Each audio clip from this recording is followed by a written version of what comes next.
Hello दोस्तों, रामोदर academy में आपका स्वागत है। पिछले जो वीडियो है उसमें हमने चर्चा करी थी कि मध्य प्रदेश के वन, ये बहुत ही इम्पोर्टेंट टॉपिक है। इससे क्वेश्चन लगभग आते ही हैं। पिछली वीडियो में हमने चर्चा करी थी कि मध्य प्रदेश वनों के आधार पर प्रथम स्थान पर है, दूसरे स्थान पर अरुणाचल प्रदेश है और तृतीय स्थान पर आपका छत्तीसगढ़ है। इसके बाद हमने चर्चा करी थी कि मध्य प्रदेश में सबसे ज़्यादा जो वन है वो बालाघाट जिले में पाए जाते हैं और सबसे कम जो वन वो उज्जैन जिले में पाए जाते हैं। इसके बाद हमने वनों का वर्गीकरण किया था। वनों का वर्गीकरण हमने दो आधार पर किया था। पहली बार किया था हमने वर्षा और जलवायु के आधार पर, और दूसरा जो किया था वो हमने किया था प्रशासनिक आधार पर। जो वर्षा के आधार पर हमने तीन प्रकार है वनों के, वो है अर्ध पर्णपाती वन, शुष्क पर्णपाती वन और कटीले वन। और इसमें देखिए अर्ध पर्णपाती वन जो हमने देखा था उसमें हमने देखा था कि जहाँ 150 सेंटीमीटर से 100 सेंटीमीटर वर्षा होती है वहाँ पे ये वन पाए जाते हैं। और शुष्क पर्णपाती वन जो है वो 100 सेंटीमीटर से 70 सेंटीमीटर जहाँ वर्षा होती है वहाँ पाए जाते हैं।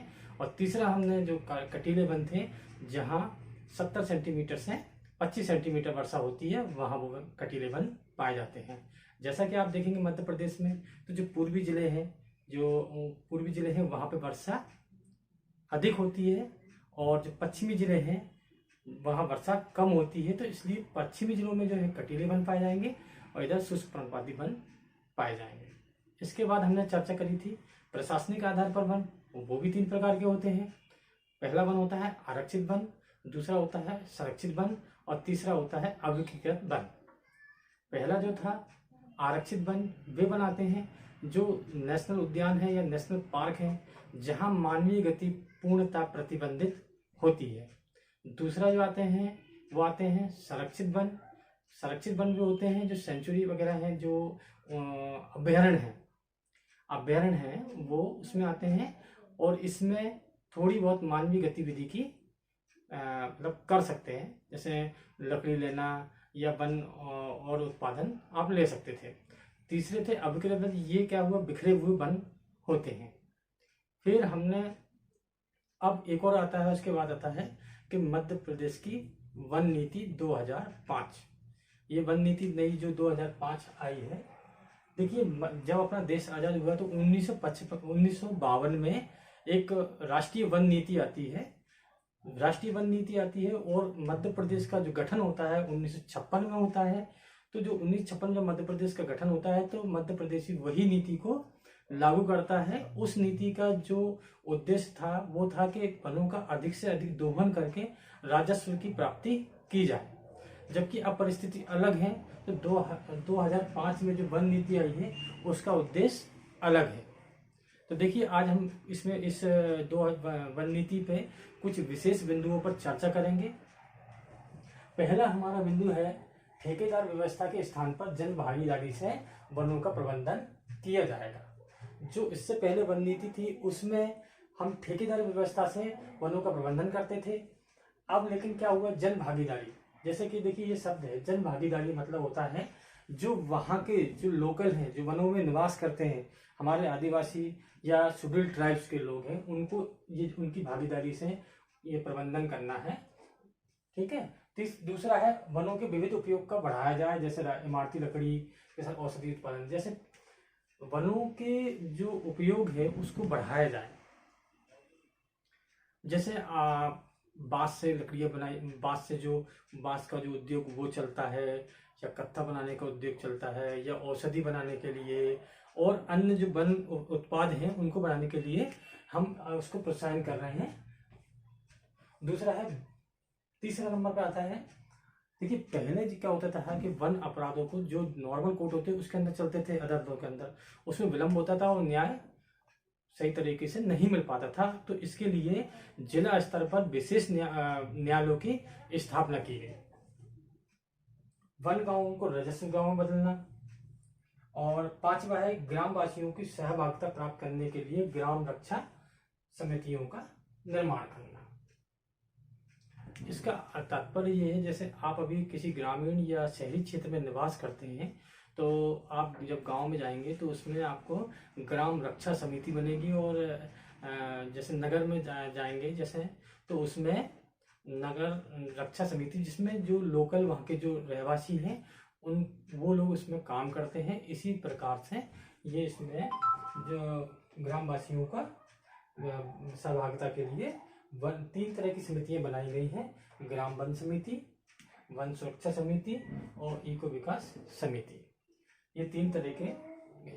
अच्छा, इसमें एक इम्पोर्टेंट ये है, ये जो नई नीति आई है, इसका मुख्य जो उद्देश्य है, जो पहले जो नीति थी उसमें ये था कि अधिक से अधिक वनों का दोहन किया जाए और राजस्व की प्राप्ति की जाए। जबकि इस जो वन नीति है, इसका उद्देश्य ये है कि जो वहाँ के जो लोकल लोग हैं या जो वहाँ के रहवासी हैं उनको रोजगार दिया जाए, वहाँ की जो महिला सशक्तिकरण किया जाए और वहाँ के लोगों से जन भागीदारी से वहाँ का प्रबंधन किया जाए। तो ये थी हमारी मध्य प्रदेश की वन नीति के कुछ इम्पोर्टेंट बिंदु। देखिए, दूसरा फैक्ट जो आता है वो दो इम्पोर्टेंट आपको जो सन याद रखने पड़ेंगे। मध्य प्रदेश एक अधिनियम आता है, मध्य प्रदेश वन संरक्षण अधिनियम 1974, एक तो ये याद रखना पड़ेगा। दूसरा है वनों का राष्ट्रीयकरण जो है 1970 में होता है। मध्य प्रदेश प्रथम राज्य है जिसने वनों का पूर्णतः राष्ट्रीयकरण किया 1970 में। तो ये क्वेश्चन आता है कि मध्य प्रदेश वन संरक्षण अधिनियम कब आया, तो वो आया 1974 में। और जो वनों का राष्ट्रीयकरण मध्य प्रदेश ने कब किया, 1970 में। मध्य प्रदेश प्रथम राज्य है जिसने जो वनों का पूर्णतः राष्ट्रीयकरण किया 1970 में। मध्य प्रदेश में 12 राष्ट्रीय उद्यान व 31 अभयारण्य हैं। यह समवर्ती सूची का विषय है। जैसा कि मैंने बताया था कि हमारे जो संविधान में 3 तरह की सूचियां हैं: केंद्र सूची, राज्य सूची और समवर्ती सूची। तो ये जो नेशनल पार्क और अभयारण्य जो है वो समवर्ती सूची का विषय है। पहला हमारा जो 12 राष्ट्रीय उद्यान में सबसे इम्पोर्टेंट जो है वो है आपका कान्हा किसली राष्ट्रीय उद्यान। कान्हा किसली राष्ट्रीय उद्यान, ये जो उद्यान है मंडला और बालाघाट में है। इसे 1933 में अभयारण्य बना गया तथा 1955 में मध्य प्रदेश का प्रथम राष्ट्रीय उद्यान बना। कौन सा? राष्ट्रीय कान्हा किसली राष्ट्रीय उद्यान। तो इसमें ये क्वेश्चन बन सकता है कि मध्य प्रदेश का प्रथम राष्ट्रीय उद्यान कौन सा है, तो उसका नाम है कान्हा किसली राष्ट्रीय उद्यान। जैसा इसका जो नाम है, इसका नाम वहां पे कान्हार एक लोकल मिट्टी पाई जाती है, उसके नाम पे इसका नाम पड़ा है कान्हार किसली राष्ट्रीय उद्यान। और इसमें ये क्वेश्चन किया था कि ये राष्ट्रीय उद्यान कब बना, 1955 में बना। इससे पहले क्या था, 1933 में ये अभयारण्य था। मध्य प्रदेश में सबसे पहले जो टाइगर प्रोजेक्ट जो हमारे देश है उसमें 1973 में टाइगर प्रोजेक्ट आया और 1974 में मध्य प्रदेश में सबसे पहले इसी राष्ट्रीय कान्हा किसली राष्ट्रीय उद्यान में प्रोजेक्ट टाइगर की शुरुआत हुई। और यहाँ पे 2 घाटियां हैं, बंजर घाटी और होलो घाटी, कान्हा किसली राष्ट्रीय उद्यान में है। क्षेत्रफल की दृष्टि से कान्हा किसली राष्ट्रीय सबसे बड़ा राष्ट्रीय उद्यान है मध्य प्रदेश का, और ये 940 वर्ग किलोमीटर फैला हुआ है। यहाँ पर ब्रीडर प्रजाति के हिरण पाए जाते हैं। कान्हा किसली में सुपर डियर पाए जाते हैं। और भारत में जो प्रोजेक्ट टाइगर 1973 में आया जिम कॉन्वेंट राष्ट्रीय उद्यान में, नैनीताल में, उत्तराखंड में। तो इसमें देखिए क्वेश्चन 2-3 तरह के बनते हैं। अब फिर से बता रहा हूँ मैं आपको। मध्य प्रदेश का प्रथम संरक्षण अधिनियम कब आया, 1974 में।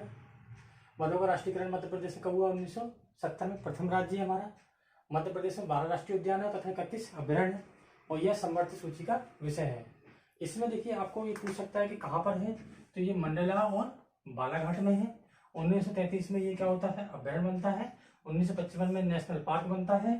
और सबसे पहले मध्य प्रदेश 1974 में टाइगर प्रोजेक्ट आता है। कहाँ पर, कान्हा किसली में। तो क्वेश्चन आ सकता है कि मध्य प्रदेश में सबसे पहले टाइगर प्रोजेक्ट किस नेशनल पार्क में आया, तो आया कान्हा किसली राष्ट्रीय उद्यान में। और कब आया, 1974 में। और बंजर होलो घाटी कहाँ पर है, तो ये कान्हा किसली राष्ट्रीय उद्यान में है।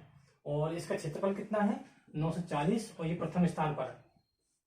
यहाँ पर ब्रीडर प्रजाति के हिरण पाए जाते हैं। और भारत में 1973 में टाइगर प्रोजेक्ट की शुरुआत हुई है, वो भी कहाँ से, जिम कॉन्वेंट राष्ट्रीय उद्यान, नैनीताल, उत्तराखंड से। तीसरे नंबर पर आता है पन्ना राष्ट्रीय उद्यान। जैसे इसके नाम के अंदर है पन्ना, तो ये पन्ना व छतरपुर जिले में है। यहाँ पर प्रोजेक्ट टाइगर 1995 में है आया है, और यहाँ एकमात्र राष्ट्रीय उद्यान है जहाँ पे हवाई पट्टी है।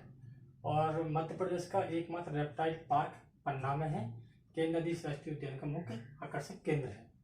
तो देखिए, इसमें पन्ना राष्ट्रीय उद्यान में आपको एक दो क्वेश्चन आते हैं कि भाई ये कहाँ पर है, तो पन्ना छतरपुर में है, हवाई पट्टी का आ सकता है, और रेप्टाइल पार्क। और तीसरे नंबर पे आता है हमारा बांधवगढ़ राष्ट्रीय उद्यान। यह उमरिया में है। इसे 1993 में प्रोजेक्ट टाइगर बनाया गया है। यह 32 पहाड़ियों से घिरा हुआ है। इसका क्षेत्रफल 487 वर्ग किलोमीटर है, और पशुओं की 22 तथा पक्षियों की 250 प्रजातियां पाई जाती हैं। देखिए, इन जो इम्पोर्टेंट फैक्टर में वही लिखाए हैं। और ये बांधवगढ़ जो राष्ट्रीय उद्यान ये उमरिया में है, और ये क्वेश्चन आता है कि उमरिया में है, इसका टाइगर प्रोजेक्ट कब आया, तो 1993 में आया है। और बस मेन चीज़ है कि ये ऐसा कौन सा राष्ट्रीय पार्क है या राष्ट्रीय उद्यान है जो 32 पहाड़ियों से घिरा हुआ है। तो ये बांधवगढ़ राष्ट्रीय जो उद्यान है उसमें 32 पहाड़ियाँ पाई जाती हैं। इससे पहले जो अभी अपन ने देखा था, कौन सा कानाकिसली में कौन सी होलो व बंजर घाटी पाई जाती है, और इसमें बांधवगढ़ में क्या है, 32 पहाड़ियाँ हैं। ये छोटी छोटी पहाड़ियाँ हैं जो यहाँ पाई जाती है। 487 वर्ग किलोमीटर में ये फैला हुआ है। नंबर पर आता है हमारा पेंच राष्ट्रीय उद्यान, या सिवनी छिंदवाड़ा महाराष्ट्र के क्षेत्र में फैला हुआ है। पेंच राष्ट्रीय उद्यान का जो नया नाम है इंदिरा प्रदर्शनी है। 2002 में इसका नाम चेंज हुआ है। इसका नाम हो गया है इंदिरा प्रदर्शनी। कभी पेंच के नाम से आता है, कभी इंदिरा प्रदर्शनी के नाम से भी इसमें क्वेश्चन आ सकता है। इसको 1992 में 1992 में राष्ट्रीय उद्यान नेशनल पार्क बनाया गया, और यहाँ पर प्रोजेक्ट टाइगर लागू है। इसे मोगली लैंड भी कहते हैं। यहाँ पर काला चीता पाया जाता है। मोगली पर रुडयार्ड किपलिंग ब्रिटेन, जो ब्रिटेन के रहने वाले ने जंगल बुक नामक पुस्तक लिखी है, और गाना गुलजार ने गाया है। कौन सा, जंगल जंगल बात चली है, पता चला है, ये आपने जरूर बचपन में सुना होगा। और राष्ट्रीय पेंच राष्ट्रीय उद्यान में जो 1976 में आखिरी बार काला चीता पाया गया है, जो विलुप्त हो चुका है। पेंच राष्ट्रीय उद्यान में रेसे बंदर पाए जाते हैं। तो आज की जो वीडियो में हमने चर्चा शुरू करी थी मध्य प्रदेश नई वन नीति 2005 से। तो जब हमारा देश आज़ाद होता है तो 1952 में नेशनल वन नीति या राष्ट्रीय वन नीति आती है, और हमारा जो मध्य प्रदेश का गठन होता है जो 1956 में होता है, और वही जो नीति है वो हम मध्य प्रदेश में लागू होती है। और उस नीति का जो मुख्य उद्देश्य होता है कि वनों का अधिक से अधिक दोहन करके अधिक से अधिक राजस्व की प्राप्ति की जाए। उसके बाद 2005 में मध्य प्रदेश में नई वन नीति आती है, जिसका उद्देश्य उससे अलग रहता है। इसमें उसका उद्देश्य रहता है कि जन भागीदारी के माध्यम से वनों का जो दोहन किया जाए। वहाँ के जो रहवासी हैं, या जो वहाँ जो अपने शेड्यूल्ड ट्राइब्स या आदिवासी जो वहाँ पे निवास करते हैं, उनको वनों के माध्यम से रोजगार दिया जाए, और वहाँ पे वन रक्षक समिति वगैरह बनाई जाए। उनका जो अपराध हैं, वन अपराध हैं, उनका जल्दी जल्दी निराकरण किया जाए। इसलिए जिला स्तर पर वहाँ पे अदालतों का गठन किया गया। उसके बाद उसके बाद 1974 में हमारे यहाँ वन रक्षण अधिनियम आता है मध्य प्रदेश में, और 1970 में मध्य प्रदेश प्रथम राज्य होता है जो पूर्णतः वनों का राष्ट्रीयकरण करता है। और उसके बाद नेशनल पार्क चालू होते हैं। मध्य प्रदेश में 12 नेशनल पार्क हैं और 31 अभ्यारण्य हैं।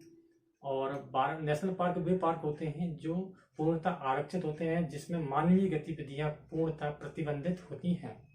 आपको ये क्वेश्चन आता है कि कहाँ पर पूर्णतः मानवीय गतिविधियां प्रतिबंधित होती हैं, तो वो नेशनल पार्क में जो है वो मानवीय गतिविधियां पूर्णतः प्रतिबंधित होती हैं।